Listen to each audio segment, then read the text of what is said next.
Welcome, welcome, welcome, welcome, welcome. Thank you for joining this amazing webinar. We thank you for registering and accepting to participate. For the next 2 minutes, we kindly advise that you send a message to your colleagues, your friends, so that they can join and, of course, learn from our amiable speaker today. Thank you and thank you and thank you for being part of these. Very quickly, I would love to know where you're joining us from. I want to know the states, the country where you're joining us from. So just do me a favor, drop where you're joining us from in the chat box, and then also respond with what you feel or one word you could use to describe a leader. One word you could use to describe a leader. Let's see in the chat box where you're joining us from and one word you would use to describe a leader. I'll be reading it out in a few seconds. One word you would use to describe a leader. Yes. Ese Whiskey says she's joining from Warri. So one word you will use to describe a leader, Ese Whiskey, what would you say?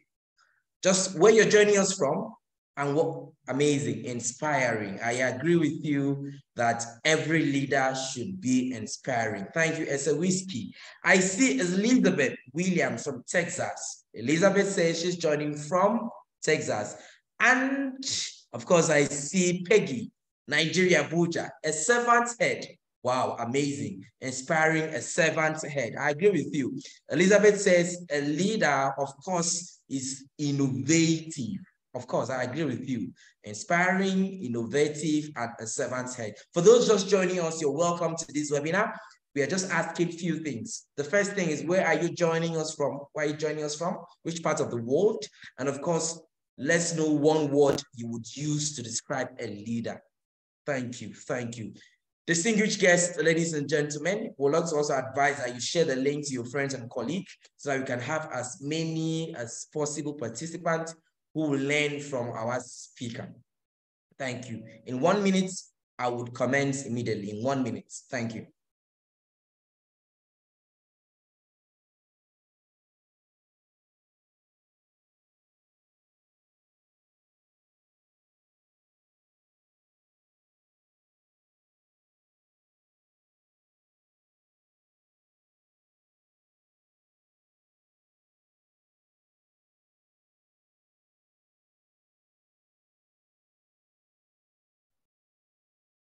Thank you. Your Excellencies, very distinguished invited guests, ladies and gentlemen, you're welcome to this webinar brought to you by the collaboration between the Emmanuel Egbogah Foundation and the Abuja Civil Leadership Center. Of course, the Emmanuel Egbogah Foundation was founded in 2019 in honor of Dr. Emmanuel Egbogah, OON, and it seeks to promote his legacy with focus in human capital and skills development for the petroleum and energy sector in Nigeria. This webinar is in partnership with the Abuja Civil Leadership Center, who is a non-governmental organization with a mission to build the capacities of individuals to practice leadership anywhere and anytime in the world. Of course, in the world of a very popular philosopher, Sylvester, she says, in competition, it makes us work faster. But of course, collaboration makes us better. So this collaboration between these two organizations is a welcome development. And we thank, of course, the Emmanuel Egbogah Foundation and the Abuja Civil Leadership Center for bringing this leadership webinar to us. This event is themed Leadership for sustainable development. Leadership for sustainable development. And of course, we have an amazing resource person who I believe will do justice to this event today. I speak of a leadership and management consultant with the Abuja Civil Leadership Center. I speak of Egbogah. Thank you so much, sir, for accepting to share your wealth of experience with us. We celebrate you, sir. Your Excellencies, distinguished guests, ladies and gentlemen, before we start events of this sort, we like to give a very little safety brief so that we are very, very peculiar with our environment. Let me start by saying that if you are driving and listening to this event, we advise that you park your car in a safe space, in a safe parking environment, and listen so that you don't have an accident. And of course, if you're listening from home, we also advise that you don't carry your mobile device to the kitchen where there's a gas so as not to have a gas explosion. Also, kindly understand that this webinar is being recorded. And of course, the host has disabled the audio and video for all of the attendees. Of course, we have the Q&A chat feature below. Should you have comments? Should you have questions? Please endeavor to use the Q&A, which is down on your screen below. At this juncture,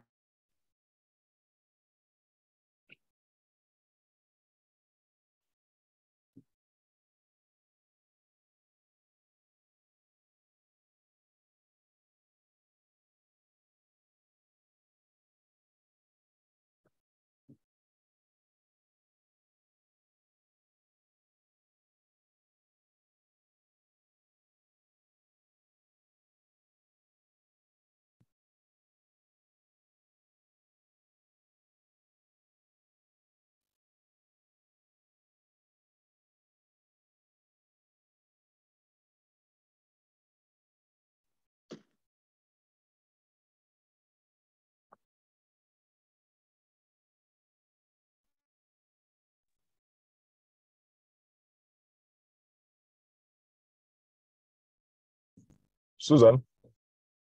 We apologize. We just lost our MC for a bit.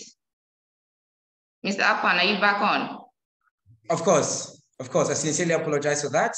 Okay, so permit me to continue by recognizing some very eminent personalities that have joined us here today. We start by saying a welcome to the chairman of today's webinar. We speak of the Emmanuel Egbogah Chair in Petroleum Engineering, University of Port Harcourt, and the Vice Chairman, Board of Trustee, Emmanuel Egbogah Foundation. We say a warm welcome to Professor Joseph Ajinka. Welcome, sir. We celebrate you, sir.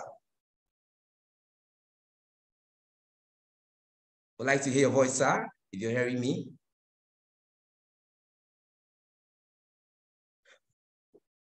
We also say a warm welcome to our keynote speaker for today, who is a leadership and management consultant, Mr. Egbogah. Welcome, sir. We celebrate you and thank you for joining us here today, sir. We'd like to hear your voice. Thank you so much. Thank you for having me. Of course, thank you so much, sir. We also welcome the Emmanuel Egbogah family, starting of the matriarch of the Emmanuel Egbogah family. We welcome Madam Chirota Emmanuel Egbogah. Welcome, ma'am. We celebrate you.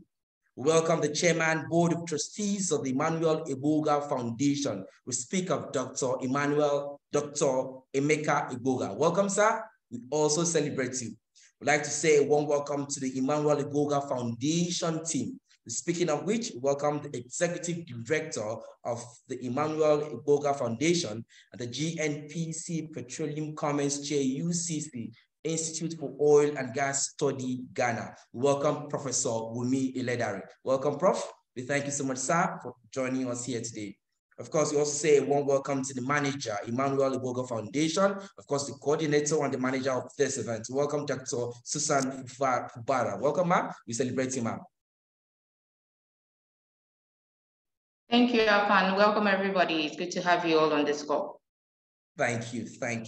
Finally, we welcome the legal friends of the foundation from the industry, the government, and the academia. We welcome distinguished guests, ladies and gentlemen, and everybody that has taken time to be part of this online webinar. Distinguished guests, ladies and gentlemen, at this juncture, we'll be switching gears immediately to have the opening remark. And the opening remark will be taken by no other than the chairman of today's webinar. We speak of the Emmanuel Egbogah Chair in Petroleum Engineering, University of Port Harcourt, and the Vice Chairman, Board of Trustees, Emmanuel Egbogah Foundation. Your Excellencies, please, would like to give him a virtual applause. Please help me welcome Professor Joseph Egbogah for his opening remark. Sir, the virtual stage is yours.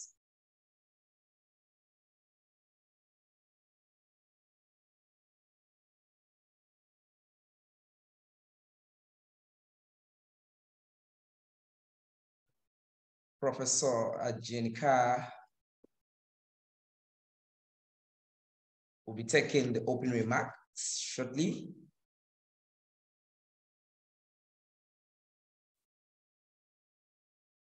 And after the opening remark, let me quickly run through the order of today's event. After the opening remark, he would still Thank you very much, the Emmanuel Egbogah Foundation webinar series.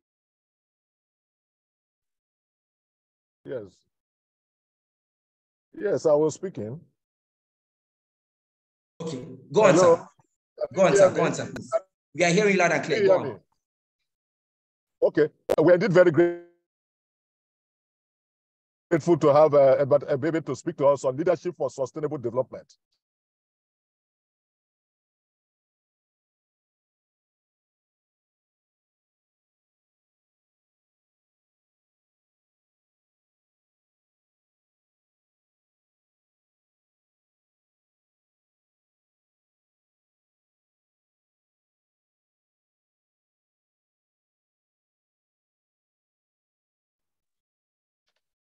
I would like to apologize. Professor Jenka is actually on the road, so we're having a bit of a network issue with him. Sustainable development is an important event. And without sustainable development, we're happy that the last of the series for sustainable development, I'm indeed very... Akon, please, can you just run through the agenda? We'll get Professor Ajenka to come back again with his opening remark. Thank you. Of course, ma'am. Of course, ma'am. We sincerely apologize for that. So, of course, like I was saying earlier on, after the opening remark by the Professor Ajenka, would go immediately to the introduction of the keynote speaker. I know he is all ready to do justice, and then would have the question and answers. And then after, we have the closing remark. Distinguished guests, ladies and gentlemen, please, when our keynote speaker is doing his lecture, we advise that you should take down your notes, jot down your questions. Hello? So that you can ask your questions. Professor Ajenka, are you back, surprised. sir? Yes, I'm back. Can you hear me? We are hearing you now, loud and clear. Please go on, sir. So I said, we are indeed very grateful to welcome all of you to this webinar series, which is the last for this year. And it is very topical that we're discussing leadership for sustainable development. And we have an eminent speaker, Edward Abebe, to address this very important topic. And I had welcomed the matriarch of the Egbogah Foundation, Mrs. Egbogah, and also the chairman of the foundation, Dr. Egbogah, to this webinar series. So you are indeed all welcome and happy listening. Thank you very much. I hope I was clear. Yes, sir, you are very, very clear. And we would like you to continue by introducing our webinar speaker. Of course, I can assist you if there's network challenges. Okay, thank you very much. Our webinar speaker is Edward Abebe, an alumnus of Harvard University Kennedy School of Government. The most important thing is that it's a leadership and management consultant, a pastor, teacher,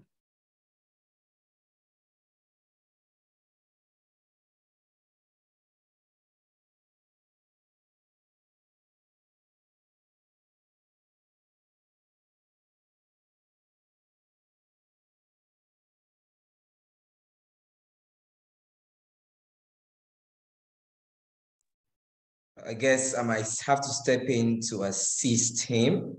Ladies and gentlemen, of course, the webinar speaker, I speak of the keynote speaker, is an alumnus of the Harvard University Kennedy School of Government. He's a leadership and management consultant, a pastor, a teacher, and a coach with extensive capacities and experience. And a coach with extensive capacity, high impact leadership, develop peace and conflict studies. And at the moment, Mr. Abebe, unmute yourself. Can you take the floor? Thank you very much.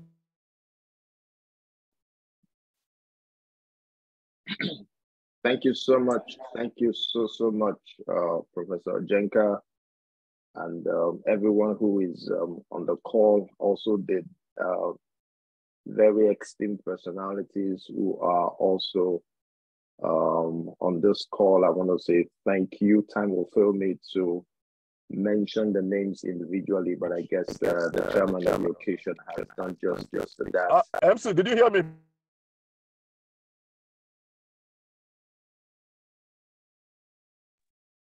The keynote speaker is speaking, sir. Thank you. Thank you so much, Prof.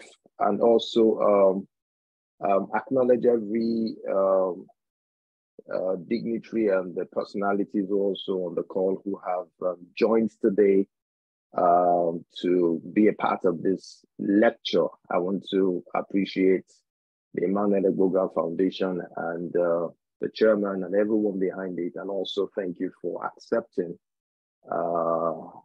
to have me speak today on leadership for sustainable development. I represent an organization called the Abuja Civic Leadership Center based in Abuja, Nigeria, where we are trying to promote the practice of leadership, build leadership culture, and also see how we can promote large-scale civic leadership development. I have the next 45 or so minutes or less to share my thoughts about leadership.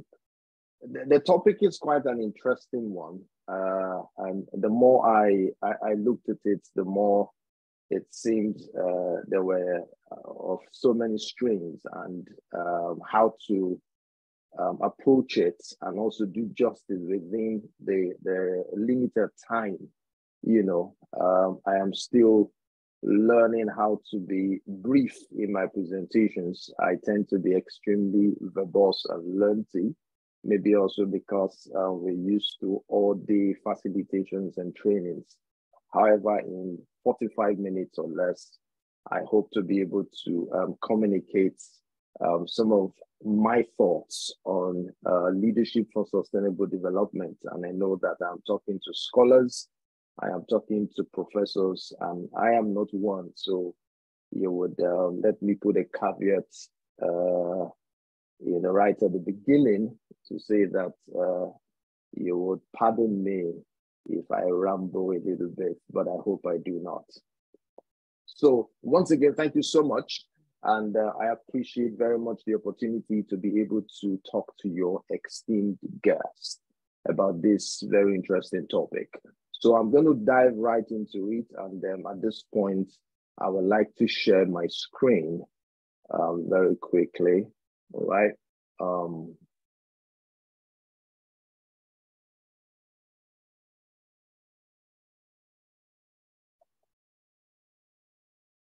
All right.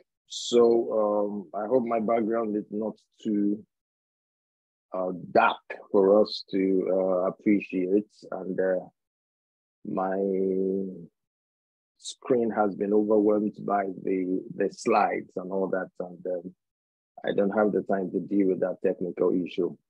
So once again, thank you so much.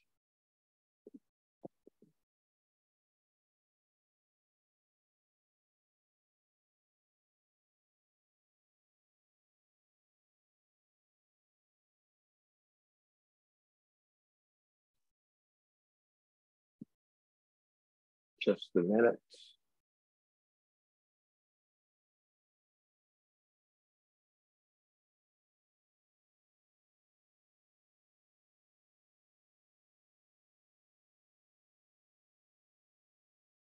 So I want to begin by saying, talking about leadership, what really is leadership? I'm going to begin from there to look at what really is leadership. It's such a common word. For my studies, there's no general consensus on the definition of leadership. And the concept of leadership, it has continued to evolve. And we find that most leadership authors, through the evolution of the thoughts, have focused on leadership as a person. And let me say this also, that some of my thoughts on leadership, which are not unique to me, but I would definitely introduce some of the scholars that I identify with. They can be provocative, they can be revolutionary when it comes to the concept of leadership. And in my studies through the evolution of leadership, focus continues to be on the individual, on the person. So also we have various theories of leadership, whether the trait theory, the contingency theory, or situational theory, or transactional theory, or behavioral theory. There's so much focus on the leader-follower model, and they view leadership as what a few individuals carry out, right? As what a few individuals carry out. And leadership is such a common word in our lexicon, but in my view, it's extremely scarce in our experience. So we might want to ask why we're constantly in search of leadership, When we hear about the issues and challenges that we have in our nation, in various places, there is always the results to it's a leadership challenge. Our problem is leadership, all right? What really is leadership, okay? Because we're in constant search for leadership. So what does leadership look like? What is the color of leadership? When we talk about leadership, really, what does it look like, all right? Now, without thoughts, let me quickly make a mention of sustainable development. What is sustainable development? Let me throw that thought in whilst we hold some of those thoughts regarding, leadership. Sustainable development is development that meets the needs of the present without compromising the ability of future generations to meet their own needs. This is by the International Institute for Sustainable Development. And I particularly like this amongst other definitions because this definition of sustainable development brings to the fore the gap between the present and the future. We're talking about this is a reality. We're looking at future aspirations. So it talks about the development that meets the needs of the present, but also takes into cognizance the realities and of future generations, your aspirations. So we are dealing with the now. We're trying to meet the aspirations or the needs of the now, but we are not mindful of the fact that the future is there. So how do we bridge, that gap? So while also you hold that thought, I mean, in this lecture, my aim is to interrogate certain prevailing and general thoughts and norms about leadership, which in my view, it's outdated and insufficient to achieve our aspiration for sustainable development, whether as a nation or whether as organizations. So I will be suggesting to you thoughts and a framework through which I view the study of leadership, and I will urge you to rent the ideas, even though you do not agree with them in the immediate, but please rent the ideas. Just hold on to the ideas for a while. Let's ponder on these ideas together. Ultimately, you may toss them away maybe later in the day, or maybe think about it during the course of the week, but just rent it. I urge you to just rent the idea and hold it. And these ideas are not original to me. I subscribe greatly to the writings of leadership scholars, the likes of Ron Heifetz, who is the director of the Harvard Kennedy School of Government right now, and also has been in the leadership, studies in the last 30 years. He's also the chair of the Adaptive Leadership Network International, of which I'm privileged to be a member. And I have been studying and looking at his thoughts on leadership since 2012. And also Martin Linsky as well, Professor Martin Linsky as well, also of the Harvard Kennedy School of Government, and also several other authors, in that sense. So I will be throwing out some of these thoughts, and we'll get to look at them, together. Now, in trying to present the concept of leadership for sustainable development, I want to suggest to you 10 assumptions of what leadership is, 10 assumptions of what that describes what leadership is. And the first is, leadership is not a person. And I want you to be, as you're attentive, I am pretty concise in the use of language, in the use of grammar, all right? My focus is on, I'm referring to the word leadership, all right? I will seldom use the word leader, and we will get to know why as we go along. And whilst this is going on, I would say I'm on a timer, but if I would like, if we have somebody who has me on a time boundary, once I've done 35 minutes, if you can just send me a nod and all that, I seem to have lost track of exactly when we started. So now, leadership is not a person. Leadership is what you do and not who you are. It's a verb and not a noun. It's an activity that people carry out some of the time. I know, if you get to ask most persons now, what do you think is leadership? What comes to the mind of most individuals is an authority figure, either the manager in the office, or Mr. President, or the governor of the estate, and that's the default. So we see leadership as individuals, but I'm suggesting to you that leadership, and I want to build that background, and then we will connect it to sustainable development. Leadership is not a person. Leadership is a verb and not a noun.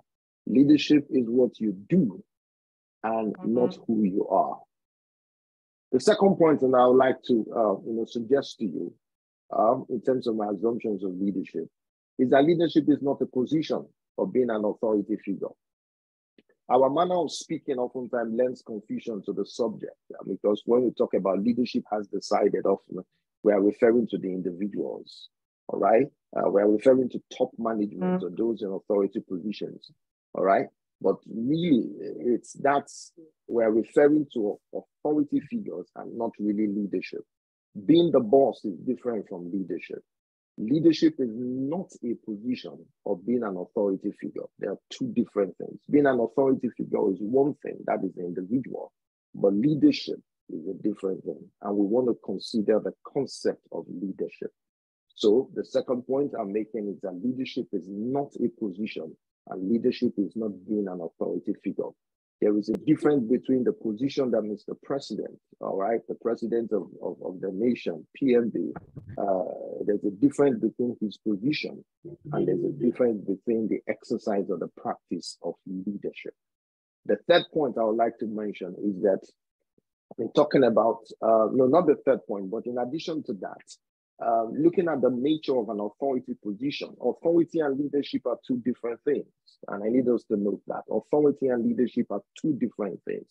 Authority is a position, people hold it, but leadership is an activity, people do it. Authority is a position, people hold it. It's a position that people hold. Authority figures hold positions, but leadership is what they do. Leadership is an activity. It is what people do.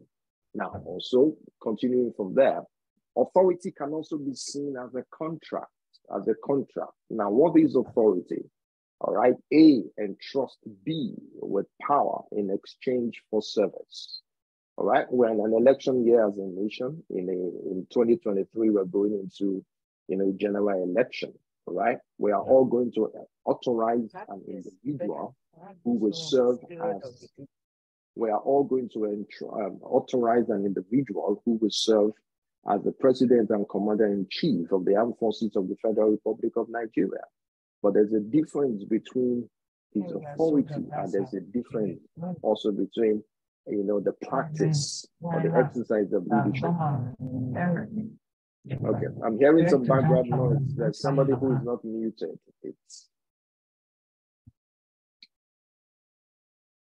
Thank you. All right. So I was saying that authority can also be seen as a contract, which is A, entrust B with power in exchange for service. And anytime you see authority being entrusted, whether formally or informally, it fulfills this definition. Also, authority is an opportunity to do work. It's an opportunity to learn, to improve, and to serve others. It usually comes with a position people hold. It's a means to an end and not an end in itself. So we're looking at assumptions. These are my assumptions of leadership. That there's a difference between authority and leadership. You can have authority and not be practicing leadership, not be exercising leadership.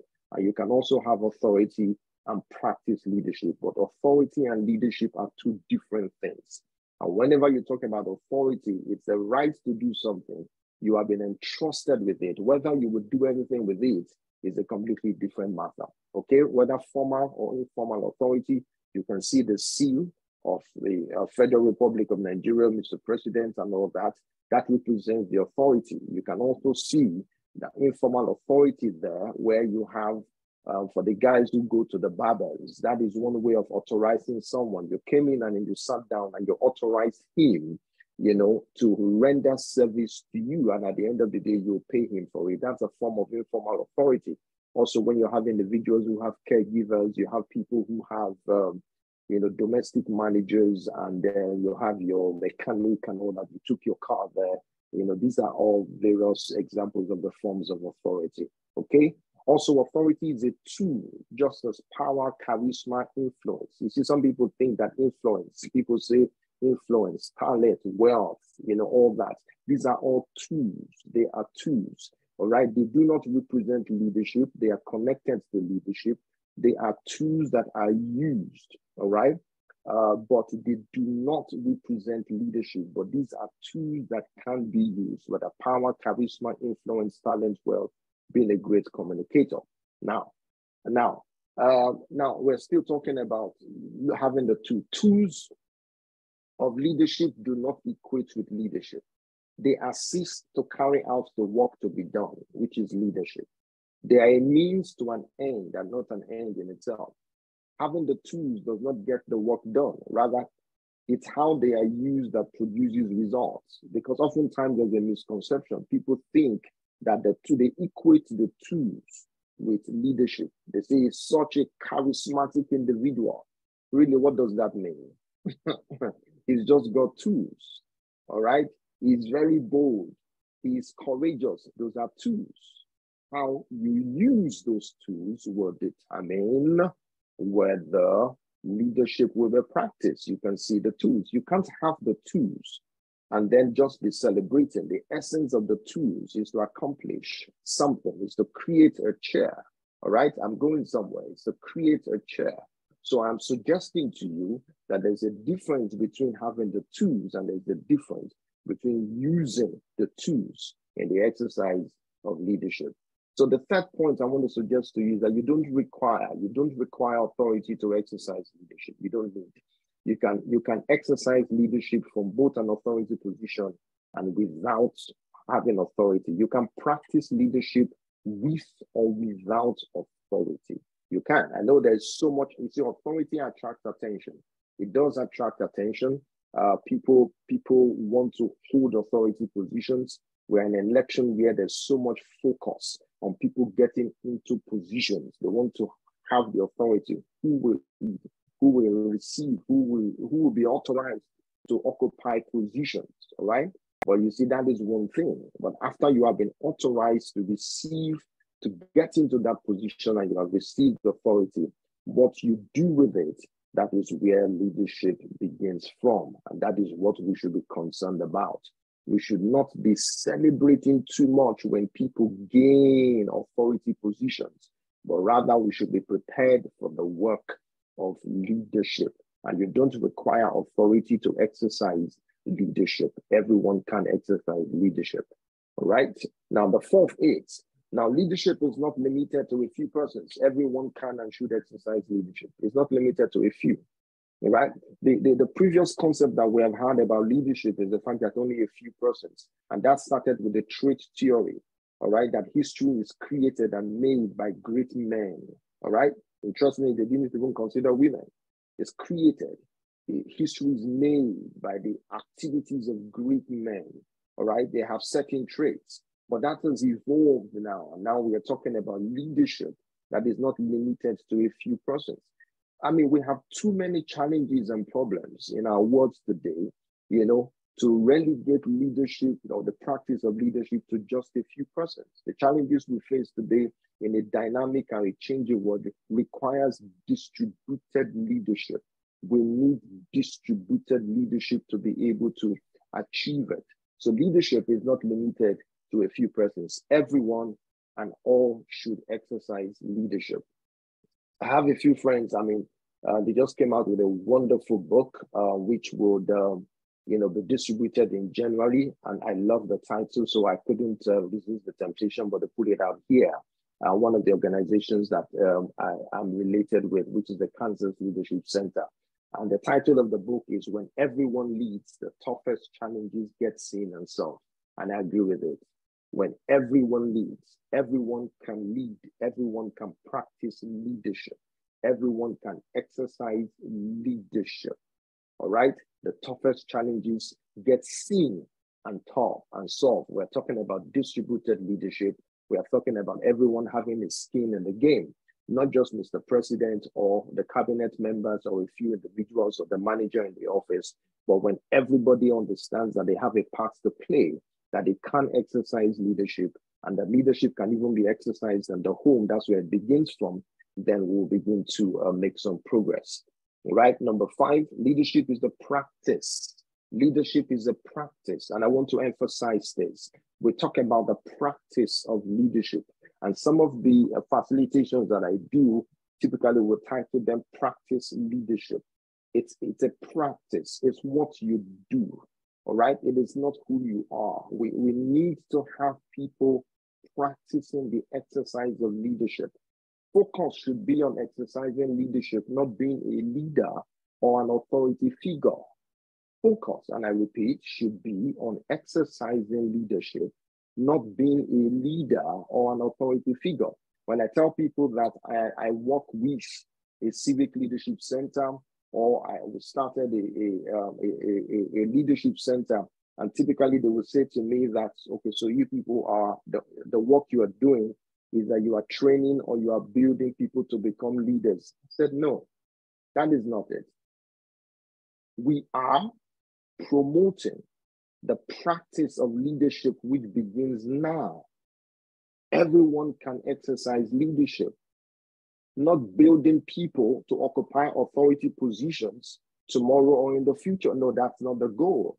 Which is why the statement that our youths, we hear that a lot in our nation, the leaders of tomorrow. I'm like, it doesn't sit well with me. I want our youths today to be contributors in building a great nation, to understand that leadership is not for tomorrow, leadership is for today. That leadership is a practice that everyone can engage in. Because if they are not practicing leadership today, when they occupy those positions tomorrow, you are saying that they are leaders for tomorrow, they will most certainly mess up. I want to see how they are practicing leadership today. How do they handle authority? How do they deal with authorities? Even in the positions they occupy now, how do they relate with the people? How with the authority do they serve the people? Do they appreciate the people? And do they do the things that they are meant to do? So leadership is a practice. And we need to understand that it is an activity and everyone needs to get involved in that practice. 6, practice leadership. When we talk about practice leadership, when we talk about practice leadership, I'm looking at in terms of what does it mean? What does it mean for the police officer to practice leadership? What does it mean for the doctor to practice leadership? What does it mean for the legislator to practice leadership? What does it mean for the school teacher, to practice leadership? You know, some 2 years ago, I took a few youths to the Federal House of Representatives, to the National Assembly, you know, rather, and then had a good friend who hosted. And one of the exciting, points that we're left with, you know, from the gathering for about 2 hours was the fact that being a member of the Federal House of Representatives or being a senator is not leadership. It just simply means that you occupy an authority position. It is what you do with the position. It is how you conduct yourself. That is where leadership begins from. So we need to talk about practice leadership. A policeman who is in an authority position, what does leadership mean for him? I know we already know that, listen, he's got authority. Even the uniform and the rifle is significant or indicates that there is authority. But how does he act? How does he relate with the people? How does he conduct himself? How does he serve the people? That is where leadership starts from. And it is a practice. It is a practice. Let me pick up the pace. I mean, recently, for those who are interested in international politics and stuff, you can recognize the outgoing Speaker of the U.S. House of Representatives, Nancy Pelosi, who recently announced that she was not going to run after almost 3 decades in Congress. You know, but I think it was about 1.5 years ago, I was watching an interview. Her eldest daughter, you know, was being interviewed, and that caught my attention. And then she was saying that most people think that that her mom, Nancy Pelosi, started to hone her skills when she entered the House as a member of Congress. And she said no, that she started learning about leadership. She started learning about leadership when she had to manage, 5 children who were given birth to in 6 years, 5 girls in quick succession. So you can imagine in the home, how do you deal with the dynamics of having these ones grow up? You know, she's over 80, so you can imagine at the time and all that, you know, having to deal with those dynamics, the various interests, the various factions, and managing, you know. So she didn't need to wait to get into Congress, you know, to begin her practice and her learning of leadership, but she started learning how to balance competing values, how to manage factions, how to deal with the various interests.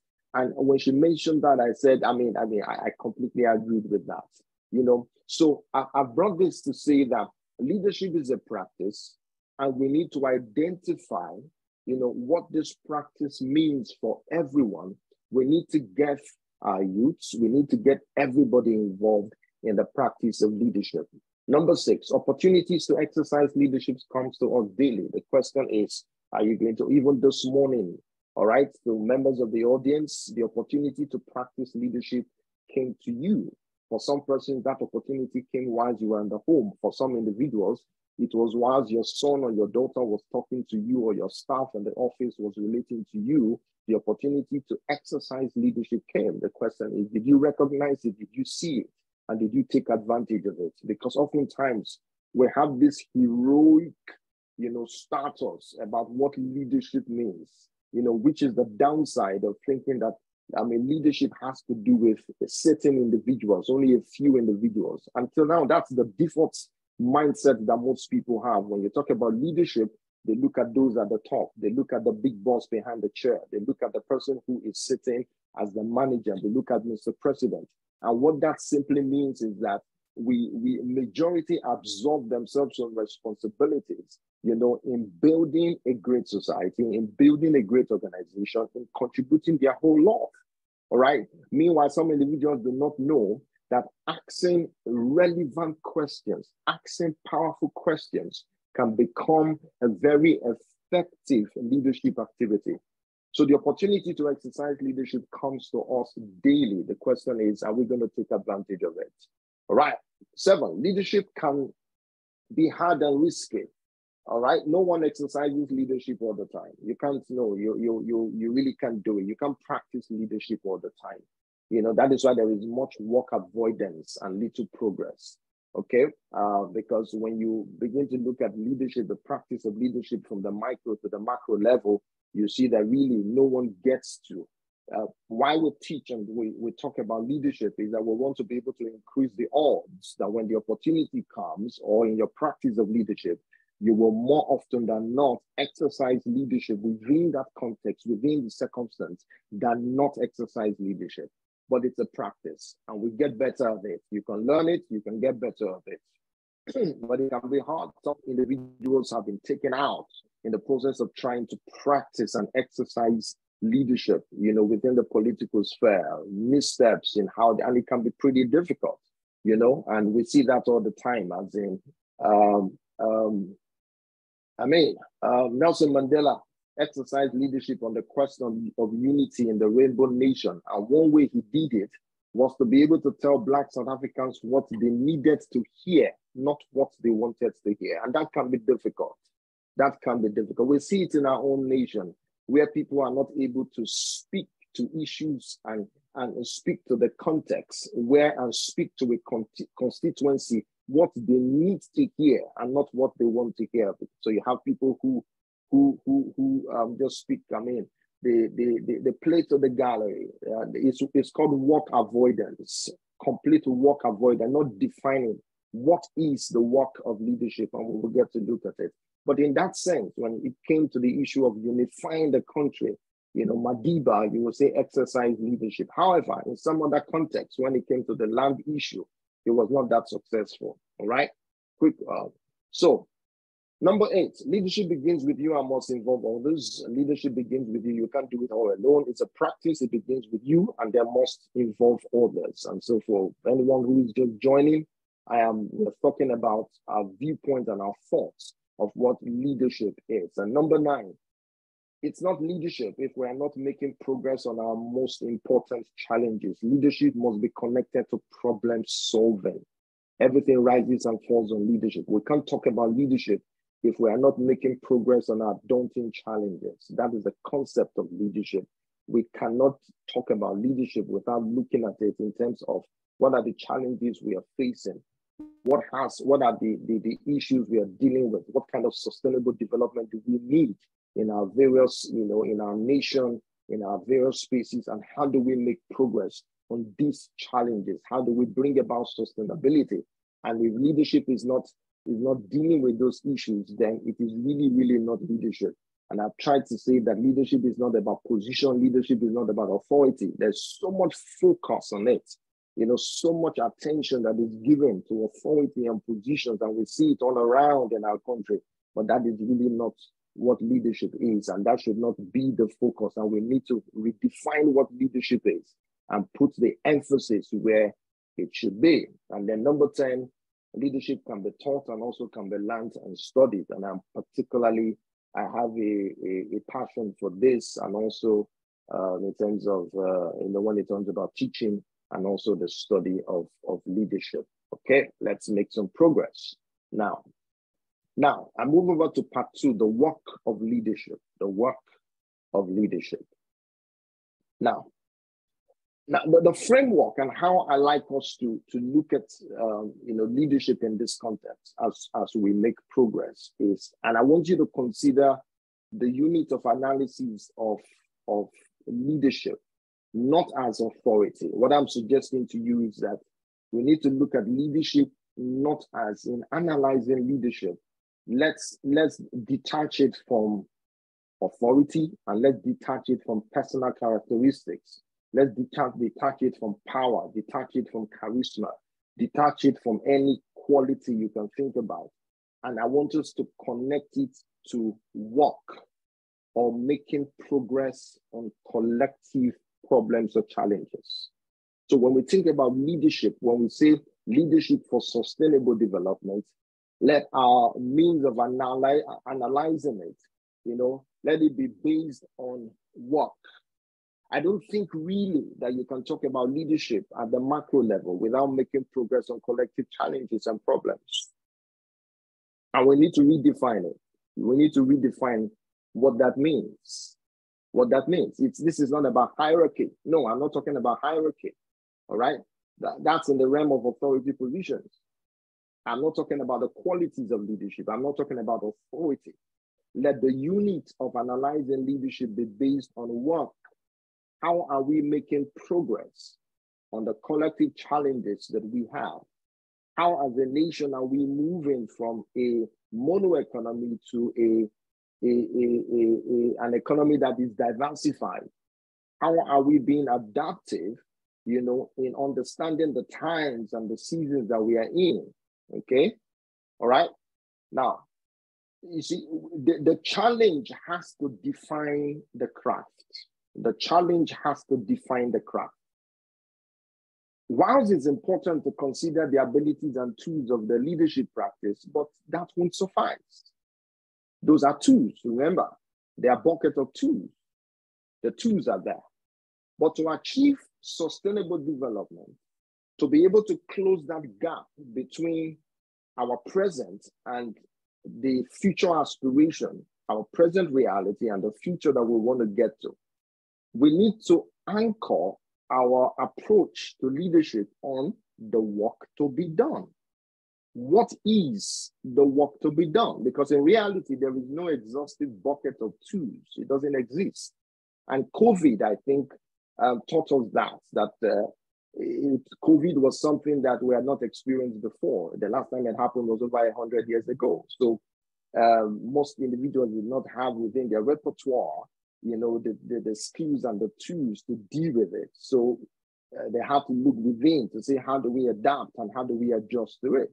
So really, in leadership practice, the old concept of 18 qualities of a leader, 15 qualities of a leader, 20 qualities of a leader, is actually bankrupt, Rather, you have to deal with what is the work to be done and what skills, what defaults, what behaviors will be necessary to make progress regarding it.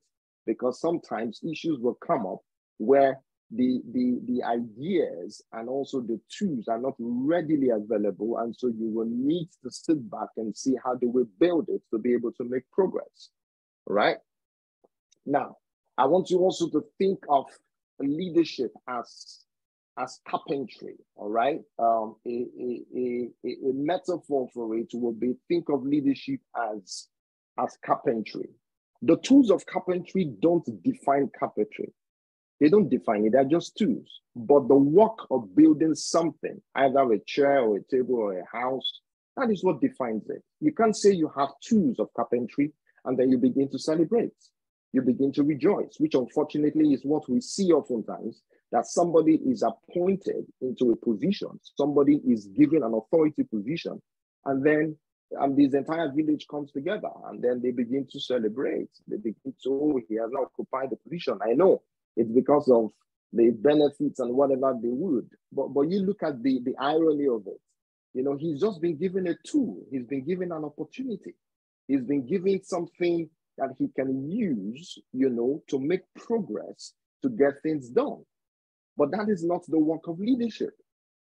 So when we look at it in terms of, we're looking at it as in carpentry is not defined by the tools, but rather by the work that is done. The tools, also the tools of leadership, i.e. power, influence, authority, ability to listen, integrity, courage, should not define leadership, but the work of leadership itself. The work to be done. How are these tools used to make progress on collective challenges? All right? Now, so leadership for sustainable development requires that we anchor our approach to leadership on the work to be done. The work to be done. And in approaching that work, I'm going to throw out some critical questions that we need to look at. In looking at the work, in framing the work, in approaching the work, we're going to ask some critical questions. Number one, when you think about the challenges in your organization or your community or your nation or your city, what concerns you the most? Number two, when you think about your organization, your community, or your nation, or what are your future aspirations? So you have to define the reality, the concerns, and then you look at where are we going to. Then number 3, what makes progress difficult on these challenges? What makes making progress difficult? Are we able to identify? Then we can now begin to look at, in thinking about these concerns, what kind of actions, attitudes, skills, behaviors will be needed to make progress on them. And this is the way I like us to think about it, to be able to make progress in dealing with leadership, which is an activity for sustainable development. Not just having people in who sit in positions, no, but leadership is work. Leadership must be defined as work. Leadership must be defined as mobilizing people to make progress on adaptive challenges. Thank you. I've got 10 minutes to go. So when you think about the concerns, what kind of actions, attitudes, skills, and behaviors will be needed to make progress? So leadership exists in the gap. Leadership is needed to close the gap. There are several gaps in our nation. Whether you talk about leadership, so we're talking about leadership for agriculture, leadership for the economy, leadership for security, leadership for petroleum sector, leadership for education. We're talking about 15 million out of school. There are all kinds of leadership for unity and cooperation in the country. So there is a gap right now between our present reality and also where we're going to. Leadership exists in the gap. So we must be asking those critical questions. I want to quickly move us to a concept of which I call adaptive leadership, all right? Adaptive work and adaptive leadership. And I want to also suggest to us that most of the problems we have to deal with to achieve sustainable development, they are adaptive. Now, what does that mean? Adaptive challenges are addressed through changes in people's preferences, habits, values, loyalty, beliefs, and priorities. Please take notes. Adaptive challenges are addressed through changes in people's preferences, habits, values, loyalties, beliefs, and priorities. Now, progress on adaptive challenges are achieved when the people with the problem make changes. It's not going to get solved by just one person, all right, using an authority to deal with it. And to give a quick example, you have you see in my slide, there's a doctor who's talking to a patient, and then the patient came in with a heart situation. And so they needed to quickly do an operation to fix one of the valves, all right? Now, there is an aspect of that issue that has to do with the authoritative expertise of the doctor. And so the doctor, they stepped in, they opened the valve, fixed it, and then he was okay. But there was a bigger issue because he had that issue before. And the doctor had to sit with him to say, now, we've done our part in dealing with it, in fixing your heart, all right? In sorting out this, heart surgery. But for you to survive longer, you will need to get involved in the work. There is a part that you need to do. You need to have lifestyle changes, lifestyle behavioral changes. What you eat, if you're smoking, you stop smoking. And then there's a whole bucket of lifestyle changes.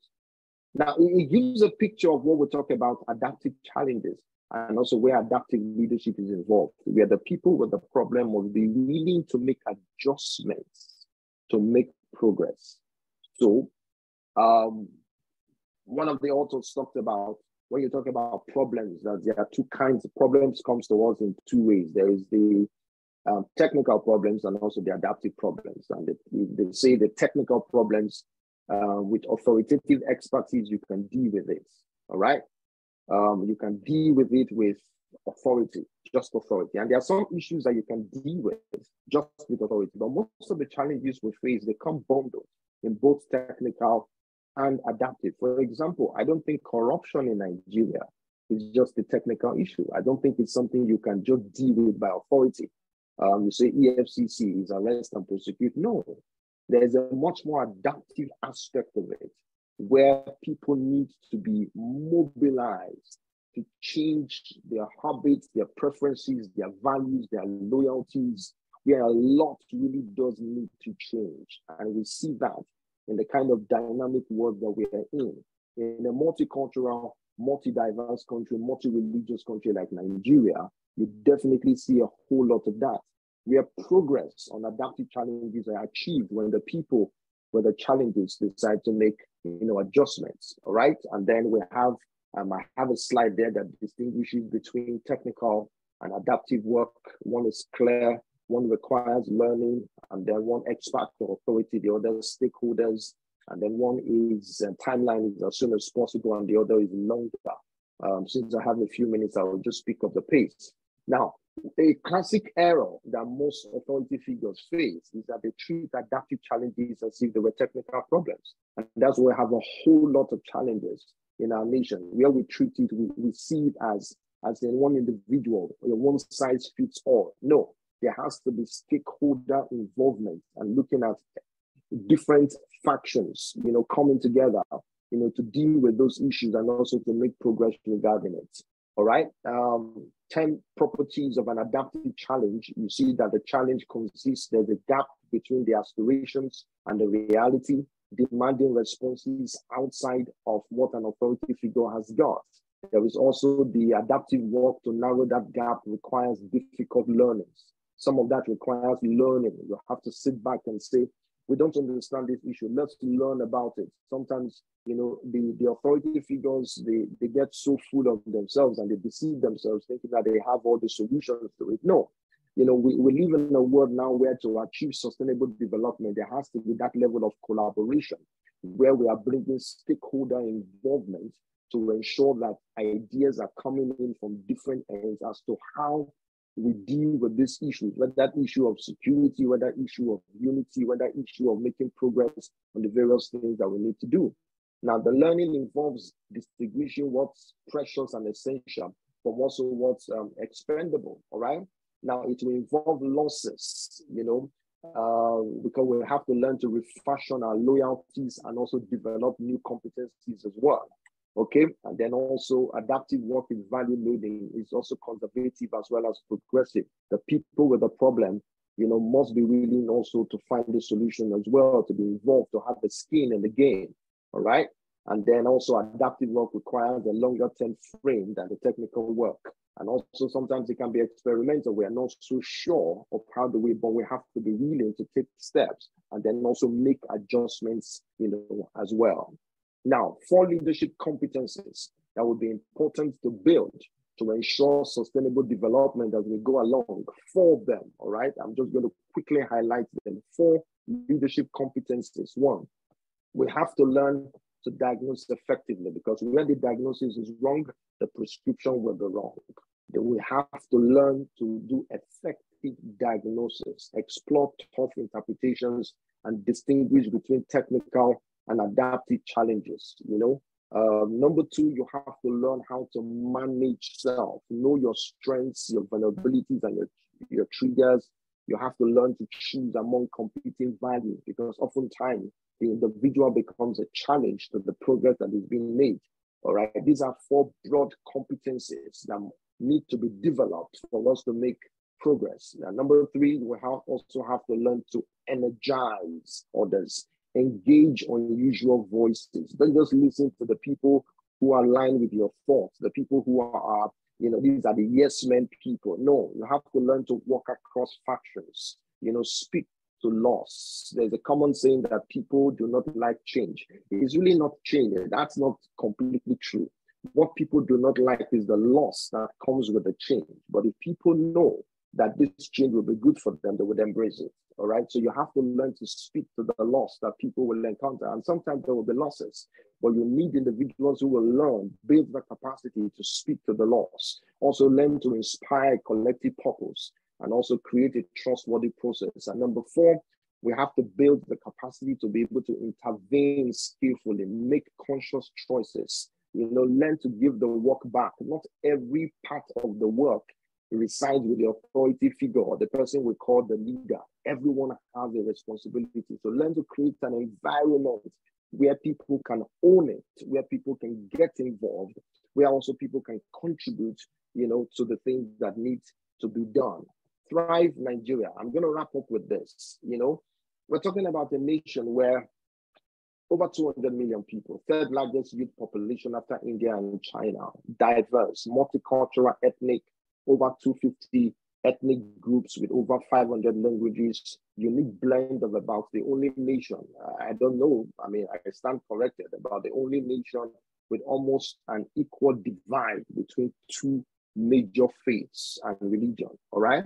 But you see, most of our problems, all right, are more adaptive than technical. You see, the challenges to be addressed, they need to be addressed through changes in priorities, beliefs, habits, values, and there's a whole lot you can talk about that. Preferences. Sometimes you're not even sure why people are loyal to the things they are loyal to, and all that.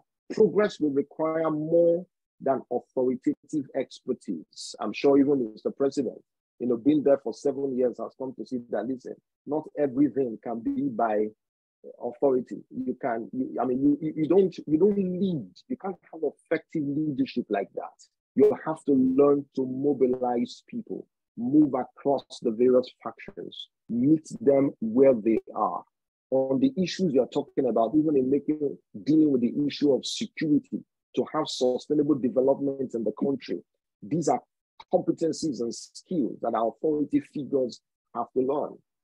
We are coming into an election year now. There's so much focus on getting the top job. But after you've gotten it, do you have those competencies to be able to make progress on the things that need to be done? All right? So we need to be able to define the gaps between our current reality and also our future. Identify factors that make progress difficult. Identify values and defaults hindering progress. What kind of defaults, default thinking has kept us in the position that we are in? Identify actions and skills and mindsets to be developed for progress. Identify how to mobilize change in a fast and evolving world. All right? 3 key things. Ascertain what to preserve in our current DNA. 3 steps. We need to be able to look at, okay, as a nation, what do we preserve in our current DNA? Number 2, what do we discard or rearrange in that DNA? All right. So number 1, what do we preserve? Because you see, adaptive leadership is conservative. You don't throw away the baby with the bathwater. There are still some things that are good.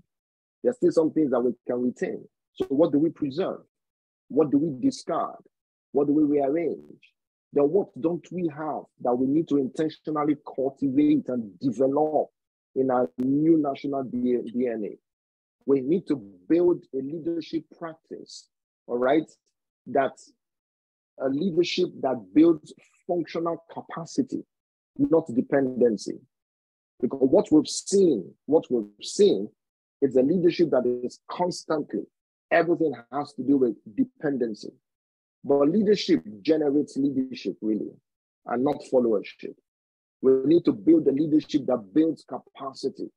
Well, we are building capacities everywhere. Interestingly, I was trying to do something with the National Youth Service the other time, and then looking at their various organs and stuff and all that, and we really don't have anything that is called leadership. But meanwhile, we keep saying that leadership is a challenge. So if everybody who goes to the National Youth Service understands that leadership is a practice, and then we now have systems and organs where they are able to, whilst they are in school, in universities, they are engaged in the practice of leadership. And they understand that it begins from the home, it begins from the family, it begins from everything that they're doing. So we are building capacities in individuals such that when they occupy positions, they are able to demonstrate what leadership is, based on the activities that they've done, based on that practice, so the country can thrive. So in wrapping up, we're talking about leadership for sustainable development in our nation, for sustainability. Everyone needs to get in the game. When everyone understands that they have a part to play, when we understand and we have a different mindset about what leadership is, and then we have leadership that is distributed, or we have large-scale civic leadership development, where every Nigerian knows that he has a part to play in the promotion, in the building of a healthier society, then we're likely going to have a sustainable development on the issues that we face, and major parts of what we deal with, whether in dealing with the core issues we have right now, whether in terms of security or in education, or the various challenges that we have. In moving from where we are to where we need to be, there has to be a redefinition of what leadership is. And also we need to understand that we need much more individuals involved. And it has to be a leadership that is inclusive, the practice of leadership that takes cognizance of something that is inclusive, and also we need stakeholder involvement in it.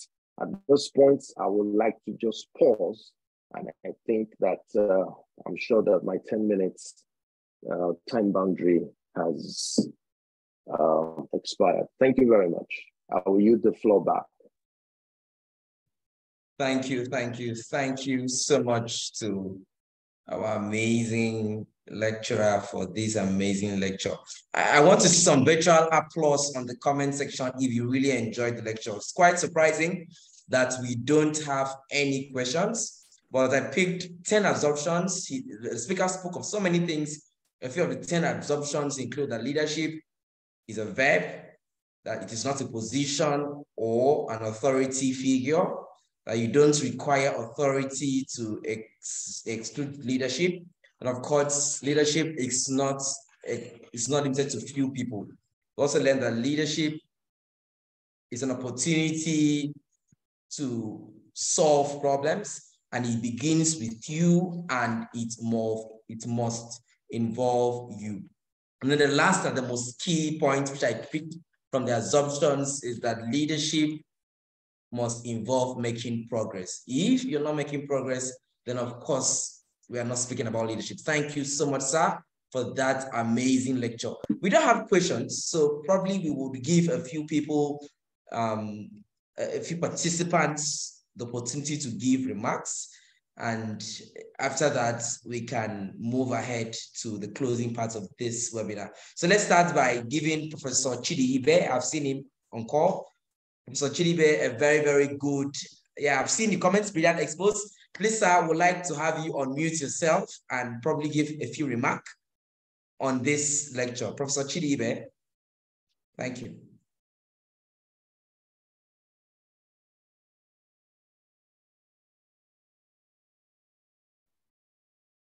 Prof, you can unmute yourself.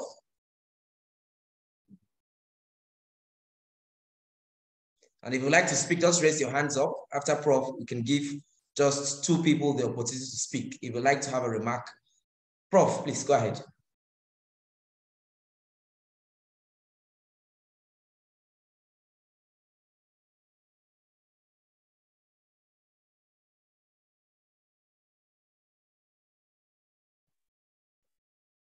Okay, Prof, I don't know if you have a technical difficulty there, but I can see that you have the opportunity to speak.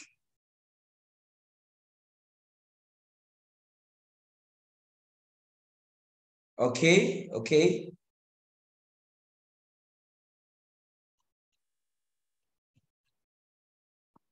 We had somebody who joined in from Texas, Elizabeth Joseph Williams. Elizabeth, would you like to have a comment on the lecture? And of course, we'll give you the opportunity to speak. Nwankwo Njidika says, wonderful presentation. Awesome. If you'd like to speak or drop a comment, can you raise your hands and we'll give you the opportunity. Professor Chidi, can you now hear me and speak?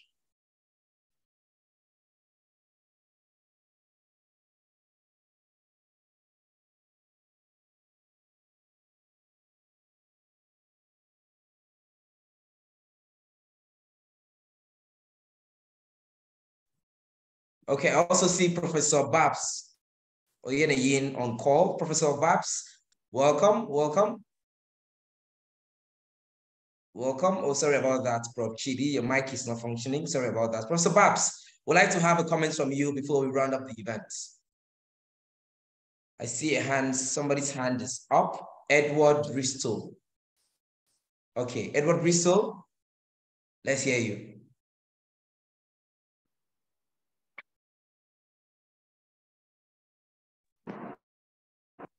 Hello? I hear you loud and clear. Yes. A comment I want to make quickly is that leadership has to do with the public. And so everyone should be involved in leadership, and everyone should exercise public interest towards achieving leadership, towards achieving advancement, towards achieving progress, and in our effort towards sustainable development, beginning from the family level, or where two individuals are, to groups in society, and to the apex of society. Public interest, collective public interest towards public good. Thank you. Thank you so much. Yeah, I'm on now. Thank you very much. I don't know if I can just say a quick word. Please go ahead. Yeah, thank you very much, everybody. My sincere apologies for joining late. I forgot I'm 1 hour behind you guys out in Abuja, but I caught some of the gist from the guest lecturer. I just want to thank you for the opportunity to share your thoughts. But I also want to, just like the last gentleman talked about, I think we need to wind back the clock. It's unfortunate that many of our younger people never had an idea of how things were in the past in Nigeria. Believe it or not, for those of my age level, Nigeria was great. There was organized leadership and accountability. And I think what we need to do now is to reinvent that and go back to what it used to be. Nigeria was never like this. We had leaders who were accountable. Many who were living in their houses. Many who, even when they, out of whatever reason, they would misuse government property, would be surcharged by the accountants. And many who actually were looking after the interest of people and seeing themselves as servants to the people, not just leaders who are plundering the country. It is a shame for what we have. I don't know where things have gone wrong, but I think we need to stop blaming the leadership. I think the followership, in my own opinion, has failed Nigeria, and that includes me. I think we have failed Nigeria. I think we need to go back to the drawing board to see how, even as followers, we can make Nigeria great again. Apologies to Donald Trump, but Nigeria used to be great. For those of you who may never know, Nigeria used to loan money to IMF for them to use in other countries. Now we are beggars. So that's a challenge for you younger ones. I think the rest of us are Methuselah still trying to do something. So it's the fellowship that, to me, that has failed in Nigeria. And I think we need to see how we can reinvent the country and make our so-called leaders accountable. I think we are too gullible. I think we are too, I think we've become so tired. I guess maybe that's what has happened. And that is why I would want to implore the younger ones to try and take the bull by the horn. Thank you so much. Thank you, thank you. Egbogah, do you have a response for them before we wrap up? I can see that Peggy wants to speak. Moderator, please can you make Peggy up stage? Yes, I do. Can I quickly just thank Professor Babs for that comment, and I very much agree with him. And it's what we need to do, the thinking, the default thinking that we need to put out there is the fact that everyone needs to have a skin in the game. Everyone can practice leadership.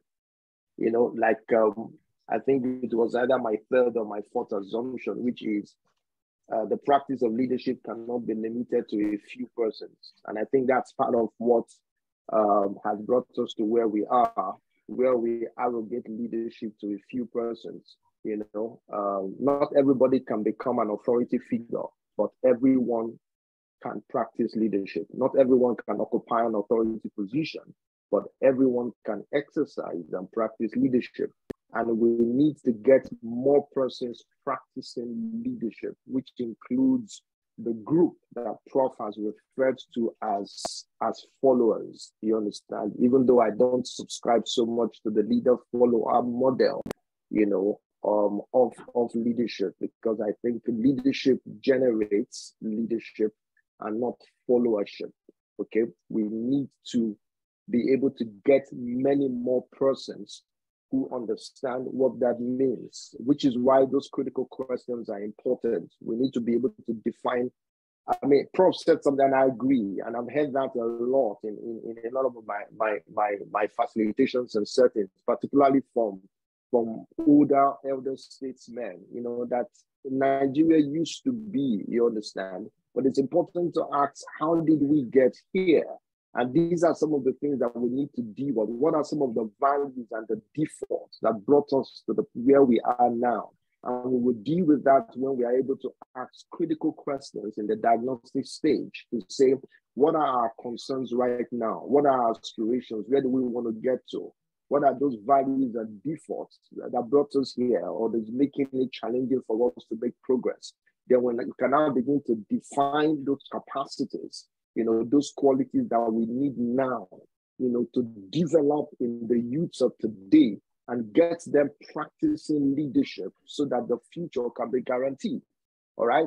Because if we fold our arms and we're hoping that, okay, tomorrow will be better, these youths will become the leaders of tomorrow. No, I mean, today is the tomorrow we talked about yesterday, and then we are here. So it's important that we get working. And part of that work means that we need to redefine our concept of leadership and these notions of leadership that is bankrupt and no longer relevant to take us to where we need to get to. We need to redefine it. Thank you so much, Ma. Piggy, please, you have only 1 minute for your comments. And then in addition to Piggy's comments, we have a question for you, sir. So you'll be attending to Peggy's comments and the question we have in the chat box. I'll read the question. Thank you for these new insights on leadership. Intuitively, can we say leadership is continuous personal development? How can we create a sustainable system that mentors new generations on leadership and fellowship? That is from Adenike Adejola. Okay, Peggy, please go ahead. Let's have your 1 minute comment. Okay, good afternoon. Pastor Edbert has actually taken away the comment I was going to make, where he made mention of getting the youth involved, because of a truth, it's not so long ago I was able to distinguish between leadership and being a leader. I was also so many years back in that mindset of, you know, looking at leadership as an authority position. And not too long ago that I had this insight, this broad insight. And in my little way, I try to talk about it to the people in my own space, because people do not actually know. Imagine the title of the book that he mentioned: When Everyone Leads, Challenges Will Be Seen and Resolved, okay? But not everyone knows that you can lead in your own little space. So we tend to hide behind the curtains and push out the responsibilities to, in quotes, people in authority, not knowing that all of us have got to be collective, you know, in leadership, leadership aspirations. So let's talk about this insights that we've been able to get. Let's get more people to begin to know. Let's get spectacles broadened in terms of this. So I think that's the only way the whole scenario of, especially in Nigeria, where we are all clamoring for a change can truly come. Thank you. Thank you, sir. Is a response to the two questions or two comments? Yeah, okay, let me, I can remember the first comment as in terms of, or rather the first question, talking about is leadership about personal development, all right? And how do we, that's how the question goes, right? Hello? Okay, I need some help there. Akman. Okay, so the question is, how can we create a sustainable system that mentors new generations on leadership and fellowship? Okay. Okay. And the second question? Can we say leadership is continuous personal development? Okay. Okay. Let me begin with the last one. You know, in my discourse, I tried to talk about connecting leadership to the work to be done, and I also made reference to the fact that in analyzing leadership, we need to detach it from personal characteristics, detach it from authority, and then look at what is the work that needs to be done. That leadership must be connected to problem solving. All right. The way I'm attempting to get us to look at it is, I'm not talking about leadership that helps you to get ahead in your place of work, personal development, and then you are being promoted in your place of work. No, that's good. There's the place for that. But in talking about leadership for sustainable development, I am looking at leadership that is connected to work, that is connected to how do we make progress on the work of building a united country. How do we make progress on the work of building a country where the security apparatus, there are challenges?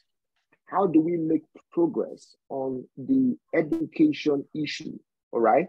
And you can cascade this down to even the family where there are all kinds of challenges and all that, you know?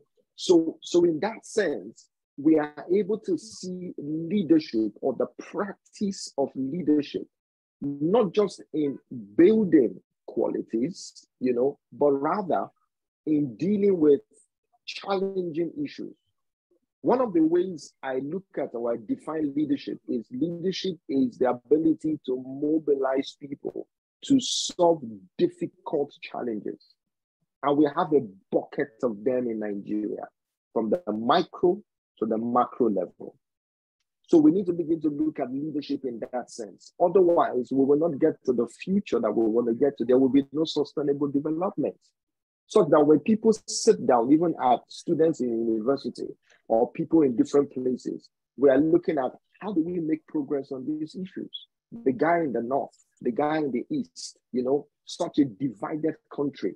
How do we make progress on these adaptive challenges where people need to change their mindsets? How do we discuss? How do we speak to one another? And how do we ensure that even amongst the youth, we're having these forums where we talk about these issues, where people from different parts of the country, we are able to relate and talk about it, where leadership can be taken as elective courses in our universities, you understand, and where there is the practice of it, not just the theory, but through as people go through. That's what we're looking at, all right? Now, the concept of followership and how do we build, you know, it's the leader, you know, and the follower. Let's have a system where through the practice of leadership, you have individuals who are mobilized, all right, to also get involved in practicing leadership at their levels. There was no point in having 100,000 followers, you know, who on their own, they are not exercising leadership. So society is not being built, which is why I say that leadership should generate leadership. That is how the first world countries were built. where you have not-for-profits, where you have individuals in different places. Everybody has a skin in the game. You have people who are holding the education sector responsible. You have persons who are doing their stuff. And a lot of it has to do with private interventions, not just having leader and followers. And I think that concept hasn't worked well within our sector, you know? So you can keep the followers and you can weaponize them with poverty and illiteracy, and you say these are followers, you know, and they don't understand exactly what's going on. That's really not leadership. That's not leadership. The individual is not practicing, the authority figure is not practicing leadership.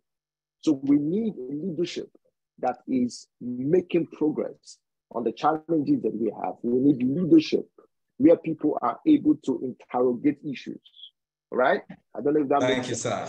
Thank you, sir. You have done great justice to all of the comments and the questions. Dear participants, should you want to get the webinar recordings and presentation, kindly visit our website, www.emmanuel.egbogahfoundation.org after 24 hours. That's about 4 o'clock tomorrow, 4 p.m. tomorrow, and you will have the recording and the presentation. Once again, please can we give Egbert Abebe a resounding virtual applause for the amazing presentation. Thank you, and thank you so much, sir. I see your comments in the chat. This was a great session. I believe we need more insight like this in the mainstream for us to have the change we desire for Nigeria. For example, our speaker mentioned the NYC scheme. This is an avenue that can be harnessed to begin the change, to change our narrative. That's from Elizabeth. Thank you so much. Thank you so much. Thank you. I see all of your comments. And of course, we see Nwankwo, there is no avenue for young youths with better visions to rule in this country. What's the way out? Of course, we believe that if you have questions, kindly send a mail to us and the speaker would definitely respond and reply appropriately. Your Excellencies, distinguished guests and gentlemen, to wrap up the event, we'd like to have the vote of thanks, and this will be taken by no other person than the manager, Emmanuel Egbogah Foundation. We'd like to welcome Dr. Susan Fubara for the votes of thanks. Ma'am, the virtual stage is yours. Thank you so much, Akpan. You've done a great job this afternoon. But before we wrap up, I saw the hands of Dr. Felix. It's been up, sir. Are you still on the call? We could take your comment before we go. Dr. Felix, please.